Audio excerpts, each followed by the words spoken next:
سے کہا جائے گا کہ اب دوسرا سور پھونکو، پھر وہ دوسرا سور پھونکیں گے، اور دوسرے سور کے پھونکنے کے بعد یہ سارے لوگ جہاں بھی تھے ان کے جسموں میں ان کی روحوں کو پھر سے ڈال دیا جائے گا، اور ان کے وجود کو ایک بار پھر اللہ رب العالمین دوبارہ پیدا کرے گا، اور گویا کہ یہ اپنی قبروں سے نکل کر اٹھ کر ایک میدان میں جمع کر دیے جائیں گے۔ اب یہاں اس منظر کا ذکر ہو رہا ہے جب دوسرا سور پھونکنے کے بعد لوگ اپنی قبروں سے یا جہاں کہیں بھی ان کے جسم اور روحیں تھیں ان کو آپس میں ملا کر جب ایک جگہ اکٹھا کر دیا جائے گا تو اس وقت اس کی صورت اور کیفیت کیا ہوگی۔ فرمایا اعوذ باللہ من الشیطان الرجیم بسم اللہ الرحمن الرحیم وَنُفِخَ فِي الصُّورِ فَإِذَا هُم مِّنَ الْأَجْدَاثِ إِلَىٰ رَبِّهِمْ يَنسِلُونَ قَالُوا يَا وَيْلَنَا مَن بَعَثَنَا مِن مَّرْقَدِنَا هَٰذَا مَا وَعَدَ الرَّحْمَٰنُ وَصَدَقَ الْمُرْسَلُونَ إِن كَانَتْ إِلَّا صَيْحَةً وَاحِدَةً فَإِذَا هُمْ جَمِيعٌ لَّدَيْنَا مُحْضَرُونَ فَالْيَوْمَ لَا تُظْلَمُ نَفْسٌ شَيْئًا وَلَا تُجْزَوْنَ إِلَّا مَا كُنتُمْ تَعْمَلُونَ۔ اور جس وقت دوبارہ سور پھونکا جائے گا تو یہ فوراً اپنی قبروں سے نکل کر اپنے رب کی طرف دوڑ پڑیں گے، اور اس روز جب خود کو اس میدان محشر میں موجود پائیں گے قالوا یا ویلنا من بعثنا من مرقدنا، تو روز محشر کی ہولناکیاں دیکھ کر کہیں گے ہائے ہماری کم بختی، ہمیں کس نے ہماری خواب گاہوں سے اٹھا دیا، یہ کیا ہو گیا، کس نے ہمیں ہماری خواب گاہوں سے پھر بیدار کر دیا۔ ہم تو یہ سمجھتے تھے کہ بس جب ایک بار فنا ہو گئے تو اس کے بعد اس فنائیت میں ہی مٹ جائیں گے، ختم ہو جائیں گے، دوبارہ ہمیں کون زندہ کرے گا، دوبارہ کیسے اٹھائے جائیں گے، قبروں میں مٹی کے ساتھ مٹی مل جائیں گے، جس طریقے سے بھی انسانی جسم فنا ہوا اس کے ساتھ ہم فنا ہو جائیں گے۔ لیکن ہائے یہ کیا ہوا، ہماری کم بختی کہ ایک بار پھر ہمیں بیدار کر دیا گیا۔ اور وہ اپنے آپ کو میدان محشر میں موجود پا کر حیران و پریشان ہوں گے کہ یہ کیا ہو گیا، پچھتا رہے ہوں گے کہ اس دن سے ہمیں ڈرایا تو جاتا تھا لیکن ہم اس کی تیاری کیوں نہ کر سکے، آج کے لیے ہم کیوں نہ کچھ اپنے ساتھ لے کر آئے، ہم نے کچھ نیک اعمال آج کے دن کے لیے کیوں نہ آگے بھیجے۔ وہ جب انتہائی پریشان حال ہوں گے اور تبصرے کر رہے ہوں گے کہ واقعتاً یہ تو دوبارہ ہمیں زندہ کر دیا گیا، انہیں کہا جائے گا یہ کوئی انہونی نہیں ہے، یہ کوئی سرپرائز نہیں ہے، ایسا نہیں ہے کہ کوئی ایسی چیز جس میں تم آ گئے ہو جس سے اس سے پہلے تمہیں متنبہ ہی نہیں کیا گیا، تمہیں خبردار ہی نہیں کیا گیا۔ ھذا ما وعد الرحمن، یہ تو اس خدائے رحمان کا وعدہ ہے۔ وصدق المرسلون، اور رسولوں نے جو فرمایا تھا وہ سچ فرمایا تھا، یہ کوئی انہونی نہیں ہے۔ اس دن سے ڈرانے کے لیے اور اس دن سے تمہیں خبردار کرنے کے لیے ہم نے 1,24,000 یا کم و بیش انبیاء بھیجے، ہم نے کتابیں نازل کی، اور ہم نے آخری کتاب قرآن مجید کو بھیجا، یاسین والقرآن الحکیم، جو حکمتوں سے بھرا ہوا تھا، اور اپنا محبوب تمہارے درمیان بھیجا، انک لمن المرسلین، اور تمہیں ڈراتا رہا، لتنذر قوما ما انذر آباؤہم فہم غافلون، لیکن تم غفلت میں پڑے رہے۔ اس نے تمہیں اس دن سے خبردار کیا، اس نے تمہیں متنبہ کیا، میرے قرآن نے تمہیں متنبہ کیا، اور اس کے بعد پھر وہ لوگ جو میرے قرآن کی دعوت لے کر اٹھتے رہے، میرے بندے جو میرا پیغام لے کر تم تک آتے رہے، سب نے اس دن کے بارے میں تمہیں واضح طور پر بتایا، آگاہی دی کہ یہ دنیا کی زندگی عارضی ہے، یہ فانی ہے، کل نفس ذائقۃ الموت وانما توفون اجورکم یوم القیامہ فمن زحزح عن النار وادخل الجنۃ فقد فاز۔ لوگوں، موت پر حق ہے، ہر شخص نے مرنا ہے، اور مرنے کے بعد پھر کل قیامت کے دن اٹھایا جانا ہے، اور اس دن جو آج عمل کرو گے وہی تمہارے کام آئیں گے۔ اگر تم نے دنیا میں جو تمہیں زندہ رہنے کی مہلت دی گئی تھی، دنیا کے جس امتحان میں تمہیں بھیجا گیا تھا، اگر اس امتحان میں تم نے نیک عمل کر لیے اور اپنے آپ کو جہنم کی آگ سے بچا لیا، فمن زحزح عن النار وادخل الجنۃ فقد فاز، اور جنت کے اہل ہو گئے تو کامیاب ہو گئے، وگرنہ ناکام ہوئے۔ ہم نے کھول کھول کر اپنی آیات کو بیان کر دیا تھا، کوئی بھی چیز کوئی ڈھکی چھپی نہیں تھی۔ یہ آج اگر محشر کا دن ہے، آج پھر سے تمہیں زندہ کر کے اللہ کی حضور پیش کر دیا گیا ہے، تو یہ کوئی انہونی نہیں ہے۔ اس دن سے خبردار کرنے کے لیے، اس دن سے ڈرانے کے لیے، اس دن سے متنبہ کرنے کے لیے، اور اس دن کامیابی کے حصول کے لیے ہم نے تمہیں سمجھانے میں کوئی کسر باقی نہیں چھوڑی تھی۔ وَصَدَقَ الْمُرْسَلُونَ، ہاں رسولوں کی بات تو سچ تھی۔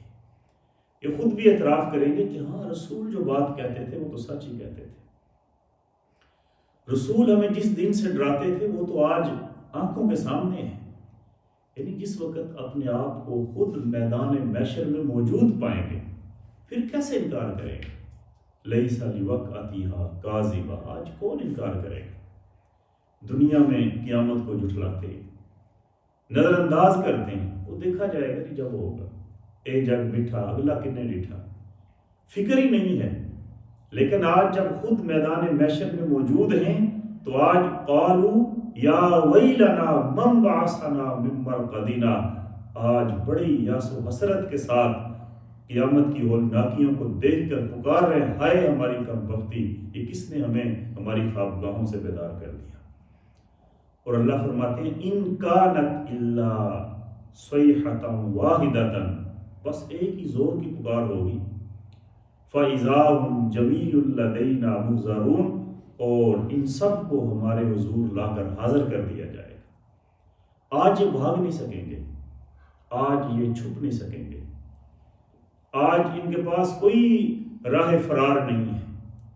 دنیا میں انسان پر جب کوئی مشکل وقت آتا ہے تو انسان چھپ جاتا ہے، اشتہاری ہو جاتا ہے، ملک چھوڑ دیتا ہے، 100 طریقے اور 100 بہانے ہیں، لیکن آج کہاں جائیں گے؟ آج کہاں جائیں گے؟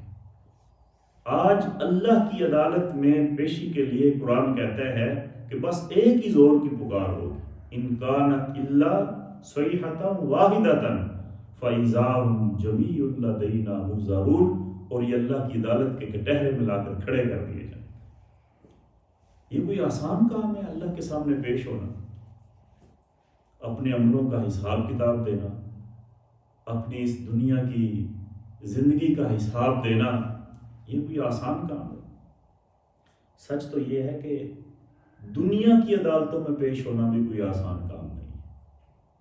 دنیا کی عدالتوں میں بھی ہم نے دیکھا ہے کہ جب کسی اہم اور سنگین نوعیت کے مقدمے کا فیصلہ ہونا ہوتا ہے تو اس دن جب ملزم کو کٹہرے میں لایا جاتا ہے تو اس کے دل کی دھڑکنیں تیز ہوتی ہیں، نہ جانے جج صاحب کیا فیصلہ کرنے والے، قدم بوجھل ہوتے ہیں، ایک ایک پاؤں اتنا اتنا بھاری ہوتا ہے کہ سمجھ نہیں آتی کیسے اٹھایا جائے۔ دنیا کی عدالتوں کا یہ حال ہے تو قیامت کے دن اللہ کی عدالت میں اللہ کے حضور حساب کتاب کے لیے پیش ہوتے وقت انسان کا کیا عالم ہوگا۔ اور آج کوئی چھپ نہیں سکے گا، کوئی بچ نہیں سکے گا، سب کو اللہ کے سامنے پیش ہونا ہے۔ لیکن اللہ رب العالمین نے اپنی کمال مہربانی سے یہاں جو بات فرمائی نا، ھذا ما وعد الرحمن، کہ یہ رحمان کا وعدہ ہے، یعنی اللہ رب العالمین کے بہت سارے صفاتی نام بھی ہیں، ان میں قہار بھی ہے، ان میں جبار بھی ہے۔ لیکن یہاں رحمان کا صفاتی نام اللہ رب العالمین نے ارشاد فرمایا کہ وہ جو حد سے زیادہ مہربان ہے، جس کے رحم کی اور مہربانیوں کی کوئی انتہا ہی نہیں ہے۔ اس مہربان رب نے تو تمہیں دنیا میں بھی اس دن سے ڈرایا تھا، اپنے نبیوں کو بھیجا تھا، رسولوں کو بھیجا تھا، کتابوں کو نازل کیا تھا، اپنے بندوں کی ڈیوٹیاں لگائی تھیں، تمہیں ایک عقل اور فہم عطا فرمایا تھا، اور آج بھی وہ رحمان فَالْيَوْمَ لَا تُظْلَمُ نَفْسٌ شَيْئًا، ذرہ برابر بھی تمہارے اوپر ظلم نہیں کرے گا۔ آج کا دن انصاف کا دن ہے۔ آج کسی شخص کے ساتھ رتی برابر بھی، ذرہ برابر بھی ظلم نہیں کیا جائے گا، بلکہ وَلَا تُجْزَوْنَ إِلَّا مَا كُنْتُمْ تَعْمَلُونَ، جیسا تم عمل کر کے آئے ہو ویسا ہی بدلہ دیا جائے گا۔ اگر اچھے اعمال کیے ہیں تو آج بڑا اچھا بدلہ ہے، اور اگر برے اعمال کیے ہیں تو آج اسی طرح کا بدلہ ہے۔ جو تم نے عمل کیے ہیں وہی بدلہ تمہیں ملے گا۔ یہ ہے انصاف، اور انصاف کی اللہ رب العالمین نے انتہا کر دی ہے۔ آج دنیا کے اندر رہتے ہوئے ہم یہ شکوہ کر سکتے ہیں، اکثر لوگ کرتے بھی ہیں، میں اس کا بھی آج جواب دینے جا رہا ہوں، کہ اللہ نے انصاف نہیں کیا، دولت کی تقسیم میں انصاف نہیں کیا۔ کئی لوگوں کو اتنی دولت دی ہے، ان کے محلات اور ان کی جائیدادیں اور ان کی پراپرٹیز، ان کا انہیں خود بھی علم نہیں ہے۔ کئی کے ملکوں میں ان کے محلات طیاروں میں اڑتے ہیں، لگژری گاڑیوں کی لینیں ہیں، اور دوسری طرف کچھ لوگ ایسے ہیں کہ ان کے پاس سائیکل تک بھی نہیں ہے۔ کئی لوگ ان کے گھروں میں بچوں کی اور اولاد کی کثرت ہے، اور کئی لوگ ایک بچے کے لیے ترس رہے ہیں۔ کئی لوگوں کو اتنی عزت اور اتنی عظمت اور اتنی شان عطا کر دی کہ دنیا انہیں سلام کرتی ہے، اور کئی لوگوں کو ان کے اپنے گھر والے بھی عزت نہیں دیتے، وہ بھی نہیں پوچھتے۔ کئی لوگوں کو اتنی دولت مل گئی کہ ان سے سنبھالی نہیں جاتی، ان کے کتے بھی زعفران ملا کر سیب کا مربع کھاتے ہیں، اور کئی لوگوں کے بچے بھی بھوک سے بلک رہے ہیں۔ یہ اللہ جو رازق ہے، اللہ جو اس کائنات کا خالق اور مالک ہے، اس نے یہاں انصاف نہیں کیا، بلکہ کسی کو زیادہ کسی کو کم دے دیا، کسی کو بہت نواز دیا، کسی کو بالکل محروم کر دیا۔ تو یہ سارے کا سارا کیا ہے؟ فی الواقع ایک سوال آتا ہے ذہن میں، اور آنا بھی چاہیے۔ اب اس کا جواب ذرا اچھی طرح سن لیجئے، سمجھ لیجئے، کہ شاید اسی سے آپ اپنی زندگی کی حقیقت کو بھی سمجھ لیں، اور اللہ رب العالمین کے انصاف کو بھی سمجھ لیں۔ یہ جو دنیا کی زندگی ہے، یہ جس زندگی میں اس وقت ہم رہ رہے ہیں، اللہ کے نزدیک اس دنیا کی زندگی کی کوئی حیثیت نہیں ہے۔ مچھر کے ایک پر کے برابر بھی حیثیت نہیں ہے۔ مچھر کے پر کی تو کوئی آپ کے نزدیک قدر و منزلت ہو سکتی ہے، لیکن اللہ کے نزدیک اس پوری دنیا کی اتنی بھی قدر و منزلت نہیں ہے۔ اللہ نے یہ امتحان بنایا ہے، اور اللہ رب العالمین یہاں مختلف طریقوں سے اپنے بندوں کو آزما رہا ہے، ان کا امتحان لے رہا ہے، ان کی آزمائش کی جا رہی ہے۔ آپ دنیا کے اندر امتحان دینے کے لیے جاتے ہیں تو وہاں آپ کو ایک پیپر دیا جاتا ہے، آپ کو 3 گھنٹے کی مہلت دی جاتی ہے، اور اس ایگزامینیشن ہال کے اندر آپ سے کہا جاتا ہے کہ ان سوالوں کے مطابق کس طرح جواب لکھ کر یہ پیپر ہمیں دے دو۔ دنیا کی زندگی میں اور دنیا کے امتحان میں ہمیں کسی کمرے کے اندر، کسی ایگزامینیشن ہال کے اندر رکھ کر کوئی کویسچن پیپر نہیں دیا جاتا، بلکہ ہمیں مختلف حالات کے اندر مبتلا کر دیا جاتا ہے، اور ہم جس حالت میں بھی ہیں اللہ کے نزدیک اس کے پیچھے ایک ہی حکمت ہے، اور وہ ہے امتحان لینا۔ ہم آزمائے جا رہے ہیں، یہ ایک آزمائش ہے. کبھی دولت کم دے کر آزماتا ہے اور کبھی دولت زیادہ دے کر آزماتا ہے. کبھی عزت دے کر آزماتا ہے اور کبھی ذلت دے کر آزماتا ہے. کبھی صحت دے کر آزماتا ہے، کبھی بیماری دے کر آزماتا ہے. کبھی اولاد دے کر آزماتا ہے اور کبھی اولاد واپس لے کر آزماتا ہے.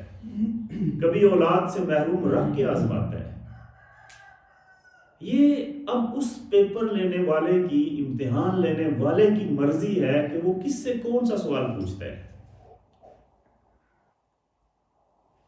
ہر شخص کے لیے الگ الگ امتحان ہے، لیکن اس دنیا کی زندگی میں امتحان اور آزمائش سے بچا ہوا کوئی نہیں ہے. اور جو امتحان میں صبر اور شکر کرتا ہے وہ کامیاب ہو جاتا ہے. یعنی اس دنیا میں جب اللہ نے کچھ عطا فرمایا تو پھر اس نے اس پر تکبر نہیں کیا، غرور نہیں کیا، اس کو پا کر ظالم نہیں بن گیا، بلکہ وہ اللہ کا شکر گزار بندہ بن گیا تو وہ پاس ہو گیا. اگر اللہ نے کسی کو آزمایا، کوئی دکھ دے کر، کوئی مصیبت دے کر، کوئی پریشانی دے کر، کوئی محرومی دے کر، اس پر وہ تھوڑا دلا نہیں بنا، اس نے صبر کا دامن ہاتھ سے نہیں جانے دیا، وہ اپنے اللہ کے فیصلوں پر اور اپنے اللہ کی تقسیم پر راضی ہو گیا اور اس نے اللہ کے سپرد اپنے معاملات کر دیے، وہ کامیاب ہو گیا. وَأُفَوِّضُ أَمْرِي إِلَى اللَّهِ، جس نے اپنے معاملات اللہ کے سپرد کر دیے، کہا کہ ٹھیک ہے، اگر میرا رب مجھے دکھ دے کر آزمانا چاہتا ہے تو میں پھر بھی راضی ہوں. جو میرے دکھاں تے راضی تے میں سکھاں چلے گتا ہوں. جیسے میرا رب راضی ہے، اور اگر وہ عطا کرتا ہے پھر بھی انسان کہتا ہے میرا کچھ نہیں ہے، یہ سب کچھ اللہ ہی کا ہے. اب اس امتحان کے اندر ہماری یہ خواہش ہے کہ اگر اللہ نے امتحان لینا ہی ہے تو پھر ہمیں زیادہ رزق دے کر ہم سے امتحان لے، پھر ہمیں دولت دے کر ہم سے امتحان لے، پھر ہمیں اولاد دے کر ہم سے امتحان لے، عزت دے کر امتحان لے. یہ امتحان ہمارا ہونا چاہیے. لیکن سچ کہوں یہ امتحان زیادہ مشکل ہے. محرومی کا امتحان نسبتاً آسان ہے، اور یہ جو کثرت کے ساتھ عطا کر دی جاتی ہیں نعمتیں، یہ امتحان بہت مشکل ہے. کیونکہ حساب تو دینا ہے نا، ایک ایک چیز کا حساب دینا ہے. وَمَن يَعْمَلْ مِثْقَالَ ذَرَّةٍ خَيْرًا يَرَهُ وَمَن يَعْمَلْ مِثْقَالَ ذَرَّةٍ شَرًّا يَرَهُ. چھوٹی سی چھوٹی چیز کا بھی آپ نے حساب دینا ہے، وہ برائی ہو، اچھائی ہو. ایک ایک نعمت کے بارے میں ثُمَّ لَتُسْأَلُنَّ يَوْمَئِذٍ عَنِ النَّعِيمِ. آج جتنی زیادہ نعمتوں کی تم امید رکھتے ہو، جتنی زیادہ نعمتوں کی ڈیمانڈ کرتے ہو، تیار ہو جاؤ، کل قیامت کے دن پھر اتنا ہی بڑا امتحان بھی دینا ہے. ایک ایک نعمت کے بارے میں پوچھا جانا ہے کہ میں نے تمہیں یہ نعمت عطا کی تھی، اس کا کیا کیا؟ یہ نعمت دی تھی، اس کا کیا کیا؟ یہ نعمت دی تھی، اس کا کیا کیا؟ اور باقی ہماری خواہش کے اور ہمارا یہ سوچنا کہ فلاں کو زیادہ دے دیا، فلاں کو کم دے دیا. دیکھیں میں اس کی ایک مثال دیتا ہوں. آپ فرض کرو آپ یہاں کسی اسٹاپ پہ کھڑے ہیں اور آپ کو ایک چھوٹا سا سفر درپیش ہے. سفر کتنے ہے؟ آدھے منٹ کا سفر. میں نے آدھا منٹ زیادہ بتا دیا. اس دنیا کی حیثیت آخرت کے مقابلے میں آدھے منٹ کی بھی نہیں. اس زندگی کی حقیقت چند سیکنڈ کی حقیقت ہے. صرف یہ چلیں آدھے منٹ کا ایک سفر ہے. آپ نے ایک چوک سے دوسرے چوک تک جانا ہے، جس کا سفر جو ہے وہ زیادہ سے زیادہ آدھا منٹ لگے گا. اب اس میں کچھ لوگوں کو کہا گیا چلو جی پیدل چلے جاؤ، تو آدھے منٹ کا سفر ہے، پیدل چلے گئے، کیا حال ہے. لیکن ایک لگژری بس آ گئی، کچھ لوگوں سے کہا اس بس میں بیٹھ جاؤ، سفر آدھے منٹ گئی ہے. اب اس بس کے اندر بڑی عالی شان سیٹیں ہیں، پیچھے کوئی سیٹ میں بیٹھ گیا، اس نے بٹن دبایا، اس کی ٹیپ کو پیچھے کیا، بڑا ریلیکس ہو گیا. ایک بندہ اس کو سیٹ ہی نہیں ملی، وہ کھڑا ہو گیا. ایک بندہ اس کو ذرا تنگ سیٹ ملی. سفر آدھے منٹ کا ہی ہے. تو آپ کیا سمجھیں گے کہ جس کو وہ بڑی لگژری سیٹ ملی وہ بڑی موجیں کر گئے؟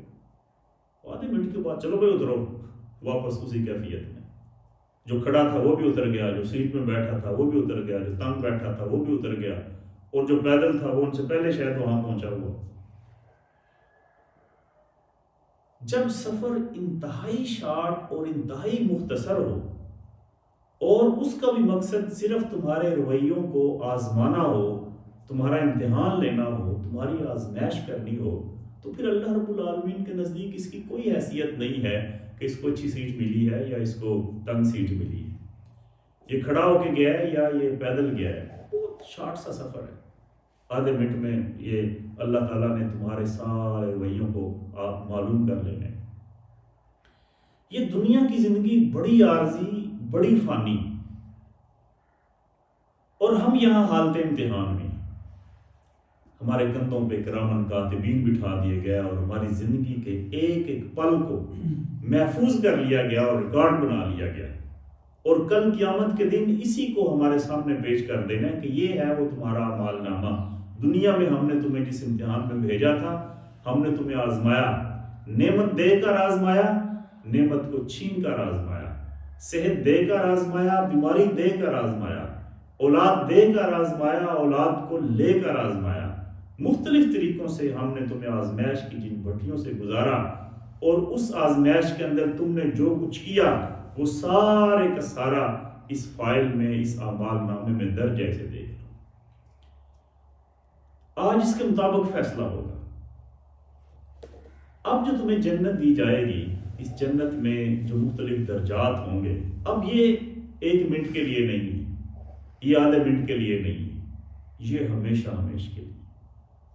یہ جنت کی زندگی اب فانی نہیں ہے, یہ اب ہمیشہ ہمیشہ کی زندگی ہے. اب اس کے اندر جو تمہیں مختلف درجے عطا کیے جائیں گے, اب کوئی یہ نہیں کہے گا کہ اللہ نے کیسا انصاف کیا کہ فلاں شخص کو تو جنت میں بڑا بلند درجہ دے دیا, فلاں کو چھوٹی جنت دی, فلاں کو اس سے کم درجہ دیا. نہیں, آج جو تم دنیا میں کر کے آئے ہو, وَلَا تُجْزَوْنَ إِلَّا مَا كُنْتُمْ تَعْمَلُونَ, جو تم نے عمل کیے ہیں آج انہی اعمال کا صلہ تمہیں دیا جائے گا.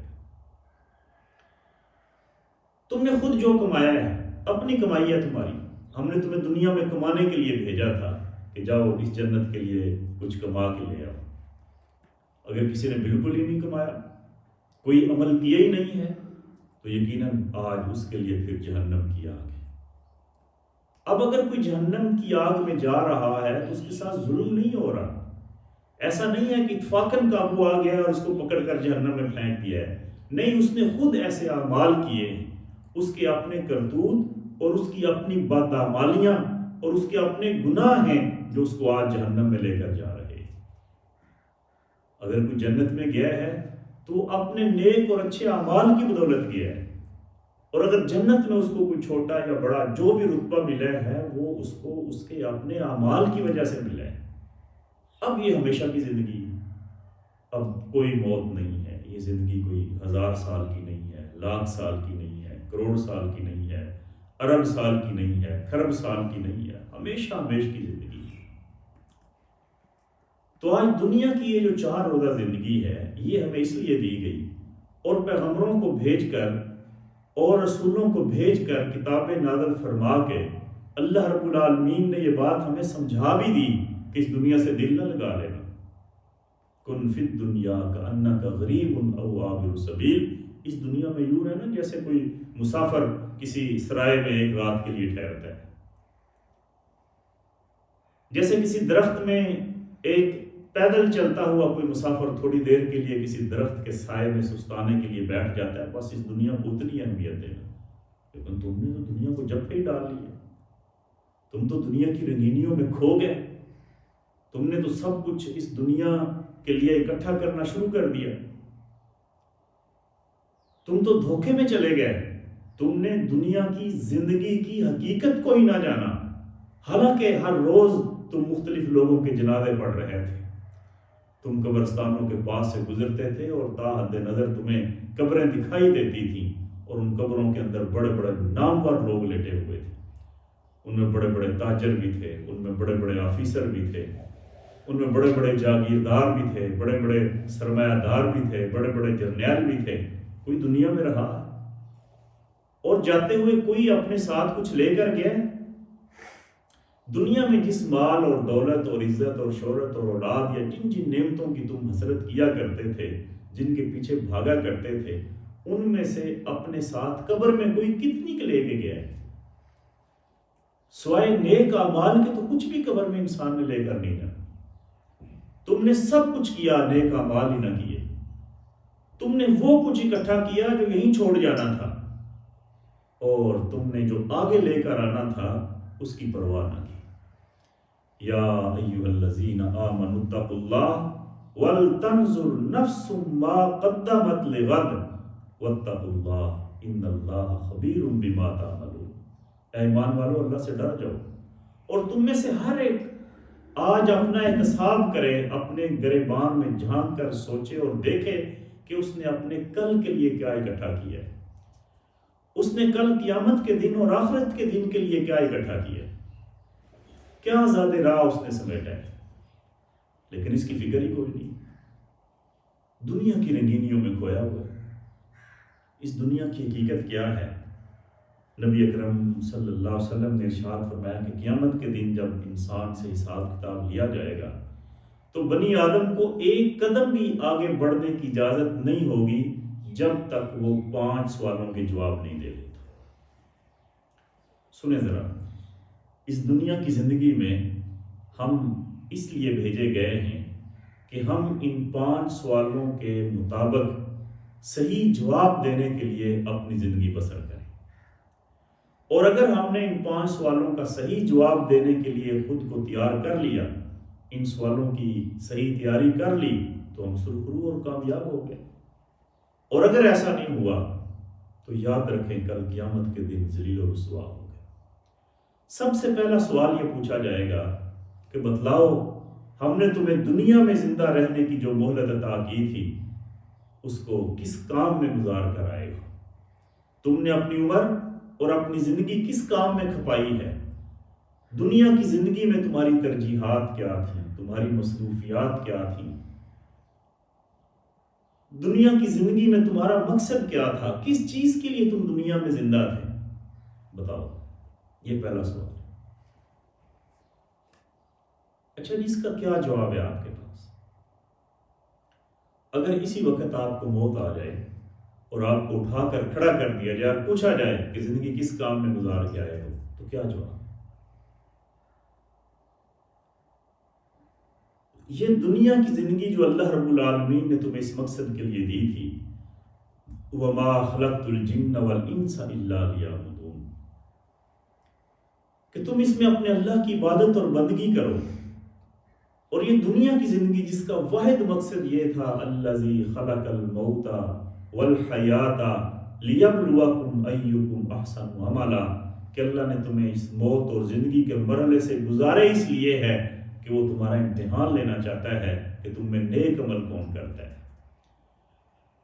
تمہاری زندگی کا مقصد تو نیکیوں کا حصول تھا، کہاں ہیں نیکیاں؟ کتنی نیکیاں آج؟ تمہاری زندگی کا مقصد کیا ہے؟ میں نے اس پر جتنی بھی توجہ کی اور غور کیا، خود کو بھی دیکھا، اپنے گرد و نواح میں بھی دیکھا، مجھے جو چیز نظر آئی وہ یہ ہے کہ اگر ہم اس سوال کا صحیح جواب دیں کہ ہم نے دنیا کی زندگی کس کام میں گزاری اور ہماری ترجیحات اور خواہشات کیا تھیں، تو ہم یہ کہہ سکتے ہیں کہ اے اللہ، ہم نے دنیا کی زندگی پیسہ کمانے کے لیے گزار دی،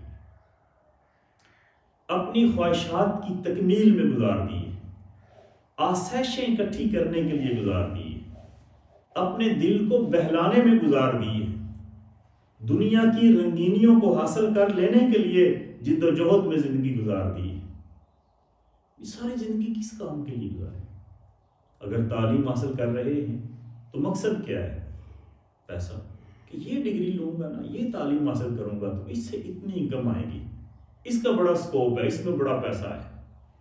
16 17 سال 20 سال اس پہ لگا دیے۔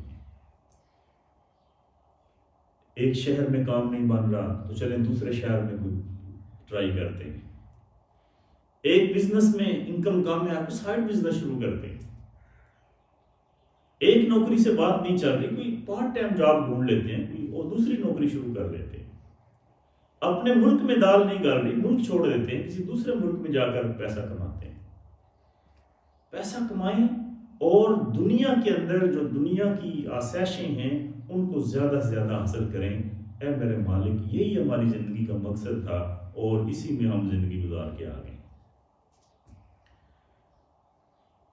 یا ایھا الانسان ما غرک بربک الکریم، انسان کو کیا ہو گیا؟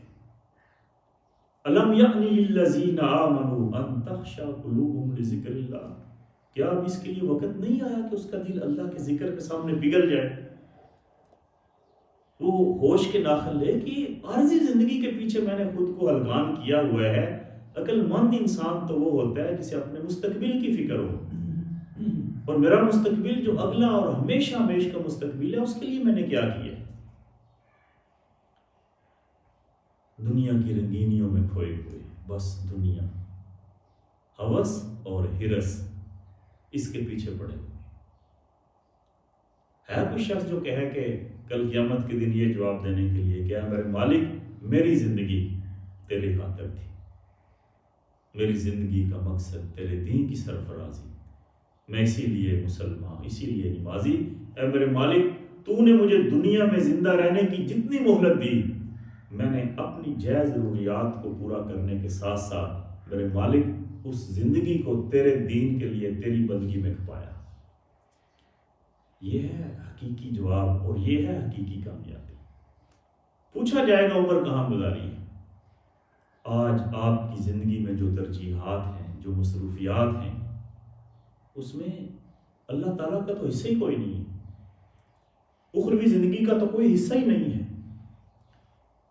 اور پھر دوسرا سوال یہ ہوگا کہ جوانی کہاں گزاری ہے؟ یہ جو جوانی ہوتی ہے، یوتھ ہے، یہ گولڈن ایج ہوتی ہے، ایک سنہری زندگی جس میں انسان کے اندر طاقت ہوتی ہے، ہمت ہوتی ہے، جوش ہوتا ہے، کچھ کر گزرنے کی لگن ہوتی ہے، اور اتنا جوش ہوتا ہے کہ ستاروں پہ کمندیں ڈال دینا چاہتا ہے۔ لیکن یہ زندگی کہاں گزاری ہے؟ بات تو جب پوری عمر کی آئی کہ عمر کہاں گزاری ہے، اس میں جوانی بھی آ گئی، لیکن نہیں، جوانی کا الگ سے حساب ہونا ہے، جوانی کا حساب الگ سے ہونا ہے۔ آج ہماری جوانیاں، ہمارے نوجوانوں کی جوانیاں کس بات میں اور کس کام میں گزر رہی ہیں؟ کھیل تماشا میں، دنیا کا کیریئر بنانے کے چکروں میں، بے حیائی میں، فحاشی میں، عریانی میں، محض انٹرٹینمنٹ میں، دل لگی میں، اس میں آخرت کی فکر ہی کوئی نہیں ہے۔ ہماری جوانی میں اور ہماری زندگی میں کہیں یہ پلان اور پروگرام شامل ہی نہیں ہے کہ کل قبر میں کیا ہونا ہے، کل محشر کے دن کیا ہونا ہے، وہ ڈٹھا جائے گا جو ہے، یہ 4 دن یہ تو انجوائے کریں۔ غفلت، غفلت، غفلت کی انتہا ہو گئی ہے۔ ذرا اپنے آپ کو ان سوالوں کا جواب دینے کے لیے تیار کریں نا۔ اور تیسرا سوال یہ پوچھا جائے گا کہ تم نے پیسہ کہاں سے کمایا، تمہارے ذرائع آمدن کیا تھے؟ آج گورنمنٹ سے تو چھپا لیتے ہو نا ذرائع آمدن کیا ہے، آمدن بھی چھپا لیتے ہو، وہ حلال ہے، حرام ہے، بلیک ہے، وائٹ ہے، جو بھی ہے، لیکن اللہ کے سامنے تو نہیں چھپا پاؤ گے۔ دیکھیں، یہ جس دولت کے پیچھے انسان پڑا ہے اس کا حساب دینا بڑا مشکل ہو جائے۔ آج انسان کہتا ہے بس دولت آنی چاہیے، جہاں سے بھی آئے، چوری کر کے آئے، رشوت لے کر آئے، ڈکیتی کے ذریعے آئے، کرپشن سے آئے، لوٹ مار کے آئے، حرام کے ذرائع ہوں، جو بھی، بس پیسہ ہونا چاہیے۔ اور اسی پیسے کے پیچھے انسان اپنے اصل مستقبل کو، اپنی اخروی زندگی کو داؤ پہ لگا رہا ہے۔ قرآن کہتا ہے الہاکم التکاثر، غفلت میں رکھا انہیں مال جمع کرنے کی اکثریت نے، حتیٰ زرتم المقابر، یہاں تک کہ قبروں میں اتر گئے، قبروں میں پہنچ گئے، اور جب تک سانس چل رہا تھا پیسہ پیسہ، ادھر سے بھی آیا، ادھر سے بھی آیا، ادھر سے بھی آیا، وہ کرنا کہاں ہے؟ کتنا چاہیے تمہیں؟ انسان کی جو ضروریات ہیں وہ بڑی محدود ہیں، ہاں خواہشات لامحدود ہیں، اور ضروریات کے پورے کرنے کا ذمہ تو اللہ نے خود لیا ہوا ہے۔ انسان نے اپنے آپ کو خواہشات میں مبتلا کر کے پریشان کیا ہوا. کبھی ایسا ہوا ہے کہ کوئی شخص اس دنیا میں مرا ہو اور اسے قبر میں جب اتارا جانے لگا ہو تو کہا گیا ہو کہ اس کا سارا بینک بیلنس وہ پیسے نکلواؤ نا بینک سے، اس کی قبر میں رکھ آتے ہیں، اس کے سونے اور چاندی لو، اس کی گاڑیاں اور اس کی جائیدادیں جو کچھ تھا سارے کا سارا لو اور قبر میں رکھ آتے ہیں، اس کے کام آئے گا. حتیٰ زرتم المقابر، یہاں تک کہ قبر میں اتر گیا. اور جب قبر میں ہے نا، اب قبر میں پڑے ہوئے ہیں جناب، یہ وہ شخص ہے جس نے ساری زندگی جائز ناجائز طریقے سے پیسہ اکٹھا کرنے میں کوئی کمی نہیں چھوڑی تھی. رشوت لیتا رہا، کرپشن کرتا رہا، ملاوٹیں کرتا رہا، قبضے کرتا رہا، ہر 2 نمبری اس نے کی. اور آج جب قبر میں لیٹا ہے، کہاں ہے بھائی تیری دولت؟ اوپر مٹی، نیچے مٹی، دائیں مٹی، بائیں مٹی، ایک انسلا کفن کا ایک ٹکڑا، بس یہی اس کا سب کچھ ہے، اس کے علاوہ کچھ بھی نہیں ہے اس کے پاس. دنیا کی زندگی میں الذی جمع مالا وعددا، مال جمع کرتا تھا اور پھر گنتا تھا، خوش ہوتا تھا اتنا بینک بیلنس ہو گیا، اتنا پیسہ اکٹھا کر لیا ہے، اتنی دولت ہو گئی، اتنا روپیہ آ گیا ہے میرے پاس، اتنے پلاٹ ہیں، اتنے پلازے ہیں، اتنی مارکیٹیں ہیں، اتنی دکانیں ہیں. وعددا، گنتا تھا اور سمجھتا تھا یحسب ان مالہ اخلدا، کہ یہ مال ہمیشہ اس کے پاس رہے گا. لیکن آج جب قبر میں کلا، وہ کچھ بھی نہیں ہے، کوئی چیز نہیں ہے اس کے پاس. اور جن کے لیے کماتا رہا وہ پیچھے آپس میں لڑ رہے ہیں، انہوں نے کبھی دعا میں بھی یاد نہیں کیا. دھوکہ ہے، دھوکہ. آج اپنے آپ کو تیار کرو. اور میرا یہ مطلب نہیں ہے کہ پیسہ کمانا چھوڑ دو اور دولت اکٹھی کرنا چھوڑ دو، نہیں، یہ ہرگز یہ مطلب نہیں ہے. میں کہتا ہوں اللہ تعالیٰ آپ کو اس دنیا کی نعمتیں اور آپ کی دنیا کی ضرورتیں بہت زیادہ پوری کرنے کے لیے اللہ تعالیٰ آپ کو دولت عطا فرمائے. لیکن یہ دولت کا حصول یہ ہماری ضرورت ہے، مقصد نہیں ہے، مقصد نہیں. میں صرف ضرورت اور مقصد کے درمیان ایک بنیادی فرق ہے جو آپ کے سامنے واضح کرنا چاہتا ہوں. مقصد کیا ہے؟ مقصد آخرت ہے، مقصد اللہ کی رضا ہے، مقصد جنت کا حصول ہے، مقصد اخروی زندگی کی کامیابی ہے. اور جب اس دنیا میں رہنا ہے، امتحان دینا ہے، تو جب تک رہنا ہے اس میں جو ضروریات ہیں، روٹی، کپڑا، مکان، دیگر، وہ ہمیں چاہیے. اس کے لیے تھوڑی سی جدوجہد بھی کرنی ہے، وہ ذرائع بھی اختیار کرنے ہیں جن سے یہ دولت اور پیسہ آ جائے اور عزت کے ساتھ اپنی ضرورتیں پوری کرتے رہیں. یہ ضرور کریں، لیکن صرف اسی کو مقصد بنا لینا. اور پھر چوتھا سوال شاید اس سے بھی زیادہ مشکل ہوگا کہ وہ دولت جو ہم نے تمہیں عطا کی تھی اسے خرچ کہاں کیا ہے. یعنی آج کسی کے پاس دولت آ جائے نا، بس وہ سانپ بن کر بیٹھ جاتا ہے، یہ میری دولت، پھر اس کو اپنی عیاشی پہ خرچ کرتا ہے، اس کو بے حیائی اور برائی کے کاموں میں خرچ کرتا ہے، شراب و کباب میں کھو جاتا ہے، فضول خرچیوں میں اتر جاتا ہے، ظلم کرنا شروع کر دیتا ہے، اور اتنا بخیل اور اتنا کنجوس ہو جاتا ہے کہ اپنے واش روم اور اپنے ڈرائنگ روم کی زینت پہ تو کروڑوں روپے خرچ کر دیتا ہے، لیکن قریب ہمسائے کے بچے بھوک سے بلک رہے ہوتے ہیں، انہیں کھانا دینے کے لیے تیار نہیں ہے. اپنے کتوں کو تو زعفران ملا کر سیب کا مربع کھلاتا ہے، اور قریب کوئی یتیم بے سہارا اس کے سر پہ دست شفقت رکھنے کے لیے تیار نہیں ہے. یہ مال اللہ نے دی، یہ آزمائش ہے کہ اب تم اس کا کرتے کیا. اگر تمہیں دنیا کی زندگی کی حقیقت سمجھ میں آ جائے نا، تو اپنی ضروریات پوری کرنے کے بعد تم اپنا سارا مال اللہ کے راستے میں خرچ کرو، اور یہ جو خرچ کرو گے یہی تو کل قیامت کے دن تمہارے کام آئے گا. اور پانچواں سوال یہ پوچھا جائے گا کہ تمہارے پاس جو نالج تھا، جو علم تھا، اس پر کتنا عمل کیا. یعنی ہر شخص کو پتہ ہے کہ اللہ نے 5 نمازیں فرض کی ہیں، رمضان کے روزے فرض کیے ہیں، اللہ نے زکوٰۃ فرض کی ہے، حج کو فرض کیا ہے، ہمساؤں کے حقوق ہیں، میاں بیوی کے حقوق ہیں، اولاد کے حقوق ہیں، ماں باپ کے حقوق ہیں، دیگر سب کچھ پتہ ہے، کسی بندے سے بات کر لوں پورا فلاسفر ہے، لیکن عمل نہیں ہے، عمل نہیں۔ میں تو حیران ہوتا ہوں، کلینک پہ مریض میرے پاس آتے ہیں، روزہ رکھا نہیں جی، میں مزدوری کرنی ہوتی، میں روزہ رکھ ہی نہیں سکتا، ہٹا کٹا انسان،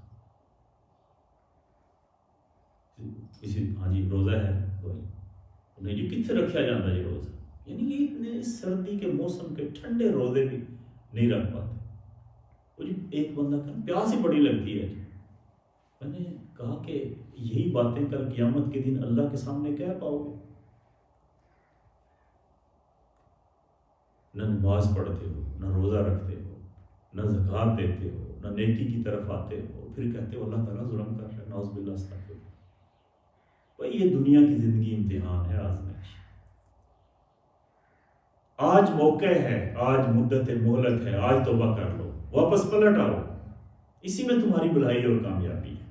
اور سورہ یاسین اور یہ قرآن یہ ہمیں جھنجھوڑ رہا ہے، خواب غفلت سے بیدار کر رہا ہے، یہ آنے والے وقتوں کے بارے میں، مستقبل کے بارے میں یہ قرآن سب کچھ ہمارے سامنے رکھ رہا ہے۔ اگر آج بھی ہم اس سے نصیحت حاصل نہ کر سکیں، آج بھی اگر ہم اس سے ہدایت نہ لے سکیں، تو پھر اللہ رب العالمین تو فرماتے ہیں فَالْيَوْمَ لَا تُظْلَمُ نَفْسٌ شَيْئًا وَلَا تُجْزَوْنَ إِلَّا مَا كُنْتُمْ تَعْمَلُونَ۔ میں تو کسی کے ساتھ ظلم نہیں کروں، اس دنیا میں تمہیں امتحان کے لیے بھیجا تھا، جس طرح کا امتحان دے کے آؤ گے، جس طرح کا اعمال کر کے آؤ گے، اسی کے مطابق میں بدلہ دے دوں گا۔ نیک لوگوں کے لیے نیک بدلہ، برے لوگوں کے لیے برا بدلہ۔ جنہوں نے جہنم کمائی ان کے لیے جہنم، جنہوں نے جنت کمائی ان کے لیے جنت۔ جنت کے جتنے بڑے درجے کے لیے کوشش کی ان کے لیے اتنا بڑا درجہ۔ ہم نے تو سارا اختیار تمہیں دے دیا تھا، فمن شاء فلیؤمن فمن شاء فلیکفر، چاہو تو ایمان لے آؤ، چاہو تو انکار کر دو۔ ہمارا کام تھا راستہ دکھانا، وہدیناہ النجدین، ہم نے دونوں راستے تمہارے سامنے کھول دیے تھے۔ ہم نے بتایا تھا یہ اچھائی ہے، یہ برائی ہے، ہم نے بتایا تھا اچھائی کا بدلہ جنت ہے، برائی کا بدلہ جہنم ہے۔ ہم نے بتایا تھا نیک اعمال کرو گے تو یہ ملے گا، برے اعمال کرو گے تو یہ ملے گا۔ دنیا کی زندگی عارضی سب کچھ تمہارے سامنے ہے۔ اللہ رب العالمین سے دعا ہے کہ اللہ رب العالمین ہمیں دنیا کی زندگی کو با مقصد گزارنے کی توفیق عطا فرمائے۔ کل کا جو درس ہے وہ شاید ان تمام دروس میں سب سے اہم ترین درس ہے۔